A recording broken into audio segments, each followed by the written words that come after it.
Mesdames et messieurs, bonjour. À la RP, la Commission des finances adopte la baisse d'impôts sur les sociétés qui font leur entrée en bourse. Le secteur des textiles et habillements agonise. Une nouvelle stratégie sera mise en place pour aider les entreprises en difficulté. À la veille de sa visite en France, le chef du gouvernement a cœur d'une interview au journal Le Monde. Il appelle nos partenaires à soutenir l'exception tunisienne. Qui de Donald Trump ou de Hillary Clinton investira le bureau ovale de la Maison-Blanche? Le vote est pour aujourd'hui. Nous y reviendrons. Météo, l'hiver semble faire ses premiers pas. Les discussions autour du projet de loi de finances 2017 se poursuivent au sein de la ARP. La Commission des finances a adopté ce matin l'article 12 relatif à l'introduction des sociétés en bourse. Selon Slim Besbes, membre de la Commission des finances, des avantages fiscaux seront accordés aux entreprises souhaitant rejoindre les marchés de la bourse, mais aussi pour celles qui prévoient le renforcement de leurs capitaux. Il nous en dit plus au micro de Salwa Arfewi.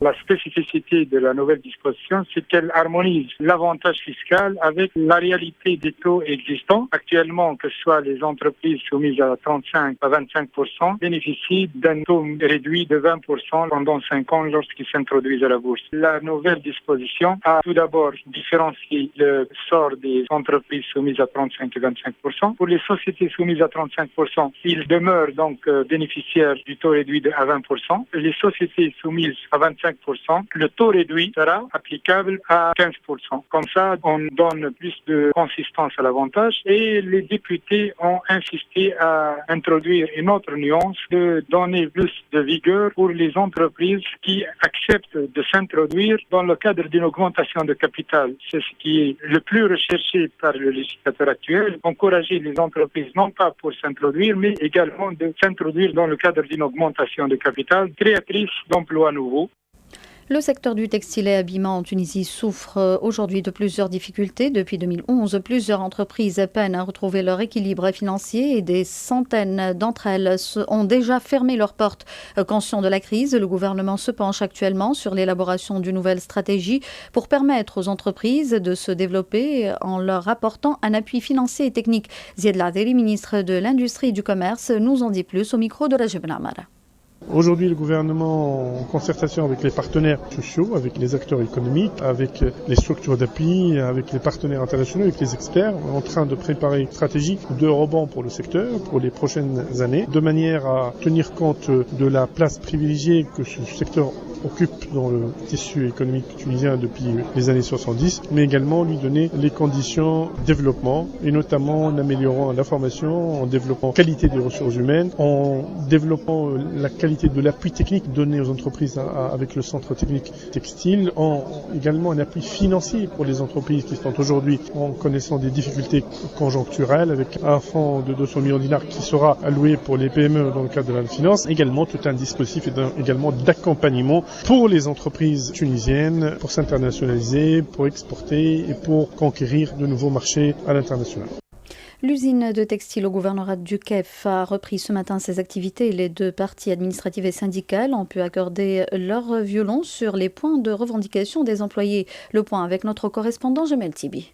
Après une journée de galère, les 150 employés de l'usine de textile du Kef ont repris ce matin du service après l'accord signé hier entre la partie syndicale et la direction de l'usine, et ce en présence des représentants de l'Union régionale du travail et de l'inspection régionale du travail du Kef. L'accord, qui a été signé après 4 heures de négociation, prévoit l'octroi des salaires à une date fixe, le 2 de chaque mois en l'occurrence, le paiement de toutes les cotisations patronales à la CNSS, y compris les arriérés au passif de l'entreprise, ainsi que l'octroi de la prime de l'Aïd le 15 de ce mois et l'engagement de l'administration à accorder à chaque employé un crédit plafonné à 1000 dinars. L'entreprise est totalement exportatrice et vend sa production sur le marché hollandais.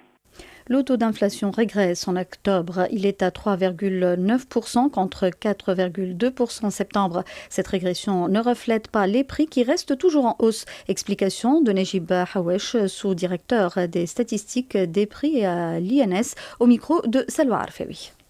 On explique cette baisse par la variation mensuelle des prix et la variation annuelle. La variation mensuelle des prix qui a augmenté de 0,7%, notant l'augmentation sur les tabacs de 12%, l'augmentation des articles d'habillement et chaussures de 1,9%.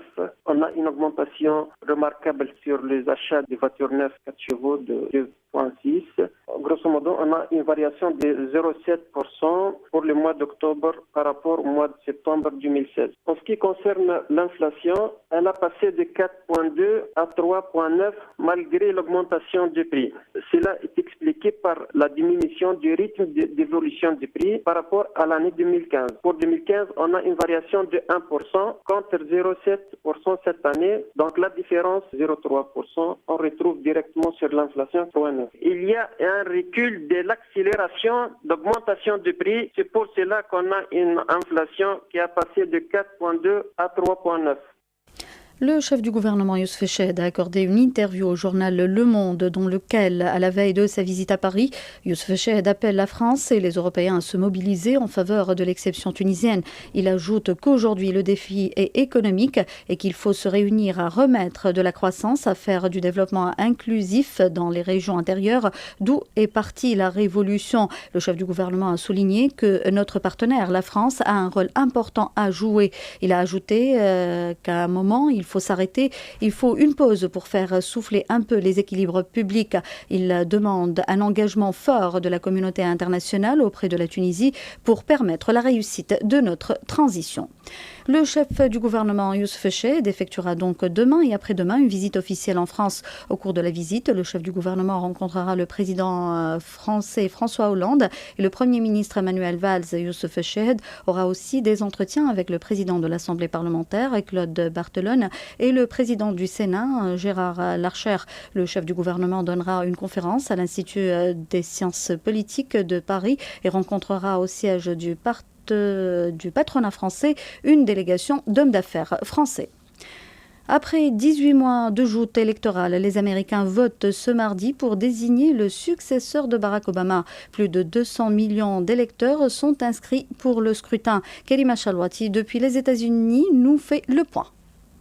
À la fin de ce mardi 8 novembre, un 45e président pour les États-Unis sera élu. La majorité des bureaux de vote ont ouvert leurs portes depuis 6 heures du matin. L'opération de vote démarre à une grande vitesse. D'ailleurs, elle a commencé dans plusieurs États il y a quelques jours. D'où 42 millions de citoyens ont voté par anticipation par rapport à 200 millions enregistrés. C'est Hillary Clinton qui est partie avec une avance dans cette course électorale. Cependant, elle a perdu plusieurs points, notamment après les investigations ouvertes par le FBI à propos de l'affaire des emails. D'ailleurs, les derniers sondages de ce matin montrent une légère avance de la candidate démocrate de 3,3 points par rapport à Donald Trump, ce qui se traduit par 45,3 points des voix pour Clinton et 42% pour son rival. Le Sunshine State était le dernier passage pour les deux candidats après leurs arrêts hier soir en Floride, la Caroline du Nord, le New Hampshire et en Philadelphie. C'est Hillary Clinton qui a remporté la majorité des voix dans les 3 premiers États. Et seul en Philadelphie, les candidats sont ex-aequo. Le fait du jour, c'est que 80% des Latinos en Floride se sont inscrits pour le vote et la majorité d'entre eux ont déjà voté. Un chiffre qui a doublé depuis les dernières élections et qui n'est pas certainement en faveur de Donald Trump.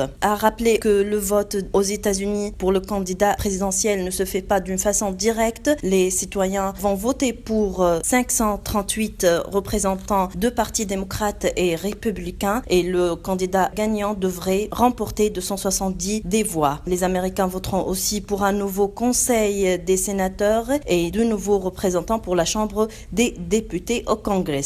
Nous reviendrons plus tard dans la journée pour annoncer les résultats qui seront déclarés progressivement.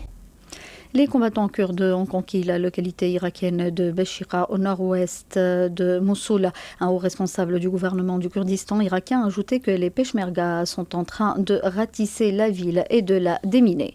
Au Niger, 5 soldats nigérians ont été tués et 4 sont portés disparus après une attaque terroriste menée tôt aujourd'hui contre une localité dans l'ouest du Niger, proche du Mali.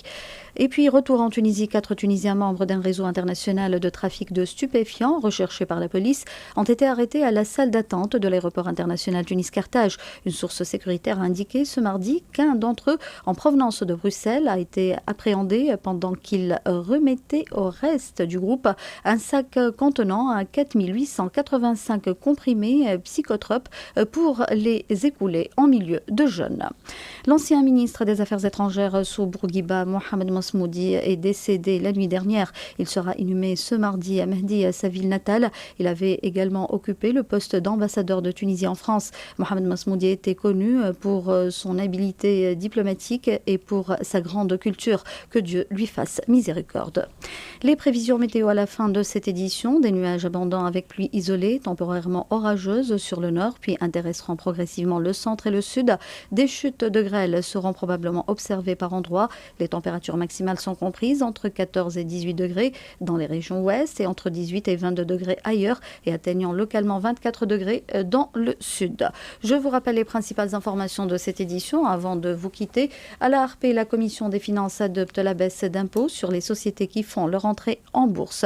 Le secteur des textiles et habillements agonise. Une nouvelle stratégie sera mise en place pour aider les entreprises en difficulté. À la veille de sa visite en France, le chef du gouvernement accorde une interview au journal Le Monde. Il appelle nos partenaires à soutenir l'exception tunisienne qui, de Donald Trump ou de Hillary Clinton, investira le bureau ovale de la Maison-Blanche. Le vote est pour aujourd'hui.